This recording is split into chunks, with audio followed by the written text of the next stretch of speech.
Hello everyone, I'm Kevin Nelson. Here's a look at what's going on this week in the news, and we begin with news from World Youth Day. And during the World Youth Day visit to Rio de Janeiro, Pope Francis met with about 24 young people from around the world, as well as young offenders from area prisons. Both meetings happened at the residence of the Archbishop of Rio de Janeiro. In the first meeting, 8 young offenders sat in a circle with the Pope, Rio Archbishop Arani Tempesta, a judge, and a lay minister who works with incarcerated youths. The group presented the Pope with a homemade rosary whose cross was inscribed with the slogan "Candelaria, Never Again," a reference to a 1993 massacre of 8 young people near Rio's Candelaria Church. The name of each victim was written on one of the rosary beads.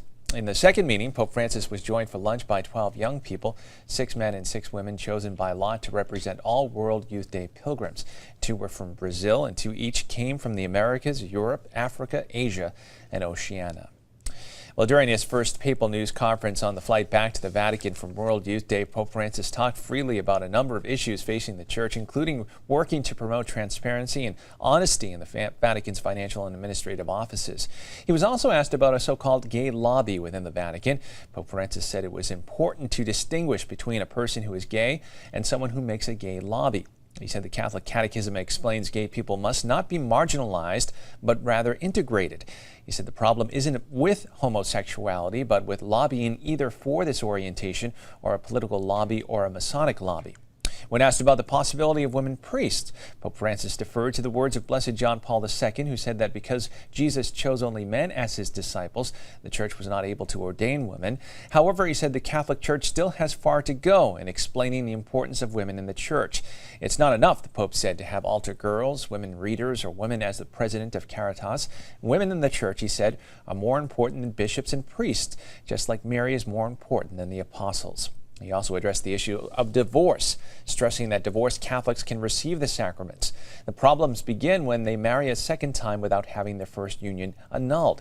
He said the annulment process needs to be reformed and streamlined, but even more importantly, the Pope said, the Catholic Church needs to get serious about developing a comprehensive pastoral program for the family. And we're going to stay on the plane. Pope Francis also told reporters on the flight that his security staff is very, very good, and now they are letting him do a little bit more. Speaking of the somewhat chaotic drive into Rio de Janeiro July 22nd when his car was mobbed by a crowd, he said he insisted throughout the trip on riding in a Pope-mobile with open sides and wading into crowds to bless or hug people and kiss babies. He said that in the spontaneous climate with less security, he could be with the people, embrace them, and greet them without armored cars. He said that though there is always danger, security lies in trusting people. The Pope called his stay in Brazil beautiful and spiritually good for him. He said though he was tired, the joy of the Brazilian people and the happiness of millions of young people gathered in Rio de Janeiro rubbed off on him.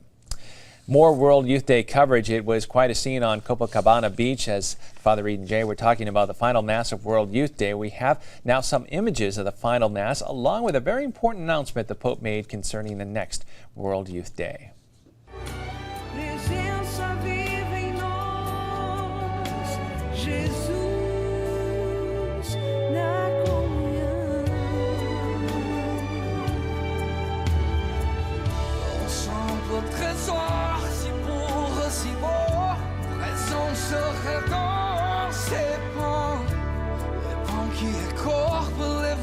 Qui est stronger, c'est Dieu qui vit dans notre cœur.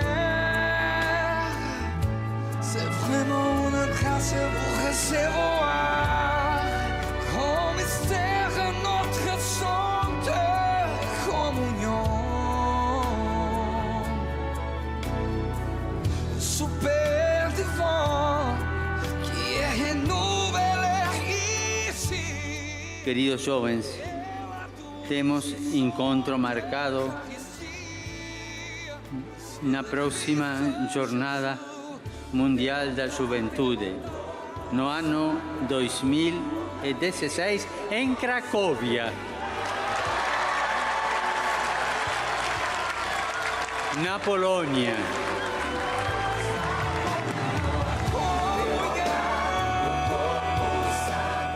And And finally in the news, a tour bus of about 50 pilgrims on their way home from the Padre Pio shrine plunged off an elevated highway, killing at least 38 and seriously injuring another 19. A number of the victims were children. The cause of the accident, which occurred along a major highway in southern Italy, is still unknown. Officials did say that a piece of the bus's transmission was found less than a mile from the crash site, suggesting the vehicle was damaged in some way. Bishop Gennaro Pasquarella of Pozzuoli blessed the deceased when he visited a local elementary school gym where their remains were waiting to be taken home. The funerals for all 38 victims were to be held July 30th in the town of Pozzuoli. Well, that is all the information we have for you this time. I'm Kevin Nelson. Don't forget, you can keep up to date on Catholic news throughout the week with Catholic Newsbreak right here on the Catholic TV network.